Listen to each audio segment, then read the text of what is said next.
শীতের বিকেলে রিকশায় বসে ধীরে ধীরে গ্রামের পথ ধরে রওনা দিলাম। হ্যালো এভরিওয়ান, দিস ইজ ঘুরে বেড়ায় এস। স্বাগতম আপনাদেরকে নতুন আরেকটি ভিডিওতে। দুই পাশে খোলা মাঠ, হালকা ঠান্ডা বাতাস আর বিকেলের নরম আলো, সব কিছু মিলিয়ে যাত্রাটাই যেন আলাদা এক শান্তি। রিকশার চাকার শব্দের সাথে সাথে মনটাও ধীরে ধীরে হয়ে এলো শহরের সব ব্যস্ততার পেছনে ফেলে। রিকশা থেকে নেমে হাঁটা শুরু করলাম সরিষা ক্ষেতের মাঝ দিয়ে। চারপাশ জুড়ে হলুদ ফুল, বাতাসে ধুলছে সারি সারি গাছ। হাঁটতে হাঁটতে মনে হচ্ছিল এই পথ শুধু সামনে এগোনোর না, এই পথ মনটাকে ভেতর থেকে হালকা করে দেয়। প্রতিটা নিঃশ্বাসে শীতের গন্ধ, পায়ের নিচে নরম মাটি, চারদিকে নিস্তব্ধ এক শান্ত পরিবেশ।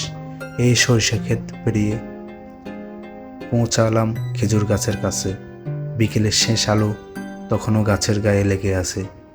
নিজের হাতে খেজুরের গাছ থেকে পেরে নিলাম তরতাজা রস। রসের হাড়ে ভরতে ভরতে মনে হলো প্রকৃতি যেন নিজেই একটু মিষ্টি উপহার দিচ্ছে দিনের শেষে। শেষমেশ সেই রসের স্বাদ নিলাম। এক চুমুকে শীতের বিকেল আরও গভীর হয়ে উঠল। শরীর আর মন দুটোই যেন প্রশান্তিতে ভরে গেল। এতটা সাধারণ একটা মুহূর্ত, অথচ অনুভূতিটা ভীষণ গভীর।